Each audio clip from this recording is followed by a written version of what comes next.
আসসালামু আলাইকুম। আমি রায়হান আহমদ। আজকে আমরা গণিতের অনুশীলনী 4 এর কিছু ম্যাথ সমাধান করব ইনশাআল্লাহ। তো এখানে প্রথমে 4 নম্বর প্রশ্নে বলা হয়েছে গাণিতিক বাক্য সত্য করার জন্য ক এর মান নির্ণয়। তো এরকম যে কোনো মান নির্ণয় করার জন্য যদি আমাদেরকে বলা হয় তাহলে আমরা সেই ম্যাথগুলো কিভাবে করব সেটা আমরা ইনশাআল্লাহ দেখব এখন। তো প্রথম 1 নম্বর প্রশ্ন যদি আমরা দেখে চিন্তা করি, এখানে দেওয়া আছে হচ্ছে ক যোগ 9 = 15। এই অঙ্কগুলো সমাধান করার ক্ষেত্রে সবসময় আমাদেরকে লক্ষ্য রাখতে হবে যে এই রাশিটার মান বের করতে হবে। এখানে আমাদেরকে কার মান বের করতে হবে? কর মান নির্ণয় করতে হবে। যার মান নির্ণয় করতে হবে সেটাকে সবসময় আমরা বামে রাখার চেষ্টা করব। এটা হচ্ছে এই ক্ষেত্রে আমাদের সবসময় খেয়াল রাখতে হবে। তো এটাকে বামে রাখার পর অন্য যে মানগুলো থাকবে সেই মানগুলোকে আমরা অপর পাশে নিয়ে যাব। শুধুমাত্র চলক মানে যার মান নির্ণয় করব, যেটার মান নির্ণয় করব সেটাকে বাম পাশে রেখে বাকি সবগুলোকে আমরা অন্য পাশে নিয়ে যাব। সেই অন্য পাশে নিয়ে যাওয়ার ক্ষেত্রে আমাদের লক্ষণীয় বিষয় কি? কিছু চিহ্নের পরিবর্তন হবে, সেটা আমাদেরকে ভালো করে খেয়াল রাখতে হবে এবং মনে রাখতে হবে। যদি এখানে সেটা প্লাসের হয় তাহলে অন্য পাশে নিয়ে গেলে এটা মাইনাস হয়ে যাবে, আর যদি এখানে সেটা মাইনাস থাকে তাহলে অপর পাশে নিয়ে গেলে সেটা প্লাস হয়ে যাবে। ঠিক তদ্রূপ যদি এখানে বাম পাশে যদি সেটা কি হয়, বাম পাশে বা ডান পাশে যে কোনো পাশ পরিবর্তনের ক্ষেত্রেই যদি এক পাশে সেটা থাকে হচ্ছে ভাগ আকারে তাহলে সেটা অপর পাশে গেলে হবে গুণ, যদি এক পাশে থাকে গুণ আকারে তাহলে অপর পাশে গেলে হবে ভাগ। এই 4টা বিষয় আমরা সবসময় খেয়াল রাখবো। খেয়াল রেখে তাহলে 2টা কথা বলা হলো মান নির্ণয় করার ক্ষেত্রে। 1 নম্বর হচ্ছে যার মান আমরা নির্ণয় করবো, অর্থাৎ যেটি চলক থাকবে সেই চলকটিকে আমরা সবসময় বাম পাশে রাখার চেষ্টা করব আর অন্যগুলোকে অন্য পাশে নিয়ে যাব। আর পার্শ্ব পরিবর্তনের ক্ষেত্রে চিহ্নের যে পরিবর্তনটা সেটা আমাদেরকে খুব ভালো করে লক্ষ্য রাখতে হবে। এই 2টা বিষয় মাথায় রেখে যদি আমরা মান নির্ণয়গুলো করি তাহলে যে কোনো মান নির্ণয় ইনশাআল্লাহ আমরা নির্ভুলভাবে করতে পারবো। আসি আমরা প্রথম অঙ্কটার ভিতরে। তো এখানে আমাদের চলক হচ্ছে কর মানটা আমরা নির্ণয় করব। তো কটাকে আমরা বাম পাশে রাখলাম ইকুয়াল টু, এখানে 9টা ছিল প্লাসের, তাহলে এটা ওই পাশে গেলে কি হবে? মাইনাস হবে। তাহলে 15 - 9। এখানে যদি উভয় পাশে সমান সমান 2টা হয় তাহলে 2টা সমান সমান তো হবে না, একটা বাদ দিতে হবে। সুতরাং কর মান 15 থেকে 9 চলে গেলে 9 হবে কত হইলে? 6 হয়। তাহলে এটাই হচ্ছে নির্ণেয় উত্তর।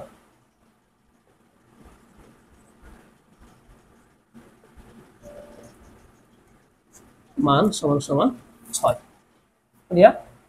ঠিক সেমভাবে আমরা 2 নাম্বারটা দেখি। 2 নাম্বারে দেওয়া ছিল ক - 12 = 25। ঠিক সেম এখানে আমাদের চলক হচ্ছে কটাকে আমরা বাম পাশে রাখবো। যেহেতু এখানে এই অন্য সবগুলোকে আমরা এক পাশে নিয়ে যাব, যেহেতু এটা মাইনাস আকারে আছে তাহলে এটা ওই পাশে গেলে কি হবে? প্লাস হবে।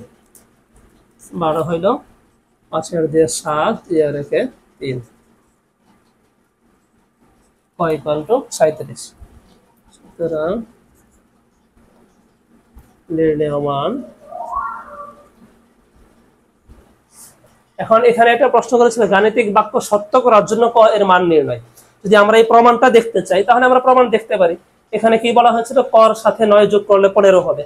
কর মান কত আসছে? 6। তাহলে 6 আর 9 যোগ করলে কত? 15। তার মানে আমাদের এই ইকুয়েশনটা সঠিক, এই গাণিতিক মানটা সঠিক। ঠিক সেম ভাবে এখানে বলা হয়েছে যে ক থেকে 12 মাইনাস করলে মান থাকবে 25। তাহলে ক এর মান কত আসলো? 37। 37 থেকে 12 আমরা মাইনাস দিয়ে দেখি কত আসে? 5 2। তার মানে হচ্ছে এই ইকুয়েশনটা সঠিক। তাহলে আমরা প্রমাণও পেয়ে গেলাম যে আমাদের উত্তরটা সঠিক হয়েছে কিনা। আমরা বাকিগুলো দেখি। 2 গুণ ক ইকুয়াল টু 22। এখানেও ঠিক সেম একই মেথড, আমরা 2টা নিয়ম ফলো করব। যার মান বের করতে হবে সেটাকে আমরা বাম পাশে রাখবো, অন্যগুলোকে অপর পাশে নিয়ে যাব। তাহলে এখানে আছে 2, এটা কি আকারে আছে? ইনটু বা গুণ আকারে আছে। গুণ আকারে থাকলে ওই পাশে গেলে কি হবে? ভাগ হবে। তাহলে 22কে আমরা 2 দিয়ে ভাগ যদি দেই তাহলে কর মান আসে কত? 11। সুতরাং নির্ণেয় মান সমান সমান 11। যদি আমরা সত্যতা যাচাই করতে চাই তাহলে এখানে 2 গুণ 11 সমান সমান 22। তাহলে আমাদের সত্যতা যাচাই হয়ে গেল। 4 নাম্বার যদি আমরা দেখি, এখানে আছে হচ্ছে ক ভাগ 8 = 7। তাহলে আমরা পূর্বের মতো চলককে বাম পাশে রাখবো, এটা যেহেতু ভাগ আকারে আছে এটা ওই পাশে গেলে কি হবে, গুণ হবে, 7 গুণ 8। সুতরাং ক 7 8। তাহলে এখন আমরা যদি এটা সত্যতা যাচাই করতে চাই,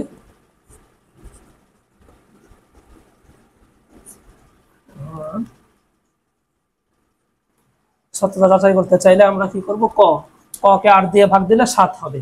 তো ক মানে হচ্ছে কত, 56 ভাগ 8 সমান সমান 7। এভাবে আমরা সত্যতা যাচাই করতে পারি। ঠিক সেম ভাবে আমরা যদি 5 নাম্বার দেখি, এখানে প্রশ্ন দেওয়া আছে 7 গুণ 8 যোগ ক ইকুয়াল টু 63। আমাদের সবসময় চিন্তা থাকবে চলকটাকে বাম পাশে রেখে বাকিগুলোকে সে পাশে ওই অপর পাশে নেওয়ার জন্য। তাহলে এই চলকের মাঝখানে এটা পরস্পর এই দুইটা প্রথম ব্র্যাকেট এবং হচ্ছে 7 পরস্পর কি আকারে আছে, গুণ আকারে আছে। আমরা স্টেপ বাই স্টেপ যদি করি তাহলে 7টা ওই পাশে গেলে কি হবে, ভাগ হবে। এই পাশে থাকবে হচ্ছে 8 যোগ ক সমান সমান 63 ভাগ হলো 7, বা 8 যোগ ক সমান সমান 7 9 63। এখন যদি আমরা আবার কটাকে এই পাশে রেখে ওইটাকে অপর পাশে নিয়ে যাই, তাহলে 8টা যেহেতু প্লাসের আছে এটা ওই পাশে কি হবে, মাইনাস হবে। সুতরাং ক ইকুয়াল টু 1। সুতরাং নির্ণেয় মান হবে, আমরা সত্যতা যাচাই করতে চাইলে এখানে করতে পারি 7 গুণ 8 যোগ ক ইকুয়াল টু 63।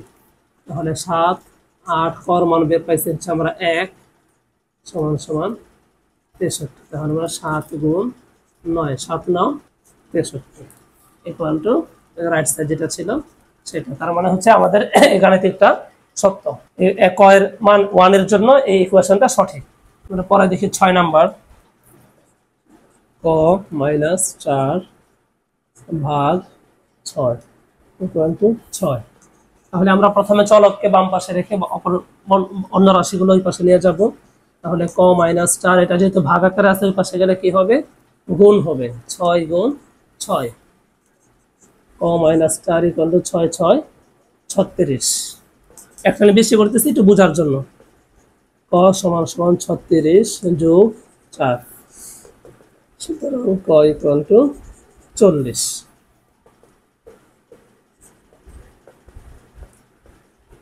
নির্ণেয় মান সমান সমান 40।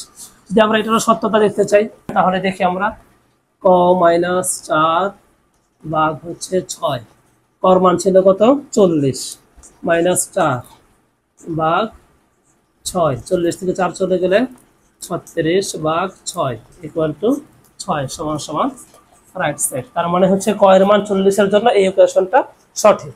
এভাবে আমরা যে কোনো চলকের মান নির্ণয় করতে পারি। তাহলে আমাদেরকে সবসময় চলক নির্ণয় করার ক্ষেত্রে, চলকের মান নির্ণয় করার ক্ষেত্রে দুইটা বিষয় লক্ষ্য রাখতে হবে। প্রথম বিষয় হচ্ছে চলক যার মান আমরা নির্ণয় করব সেটাকে আমরা সবসময় বাম পাশে রাখবো। আর 2 নম্বর কথা হচ্ছে যে বাম পাশে রেখে অন্য সংখ্যাগুলো অপর পাশে নেওয়ার সময় চিহ্নের পরিবর্তনটার দিকে আমরা খুব ভালোভাবে লক্ষ্য রাখবো।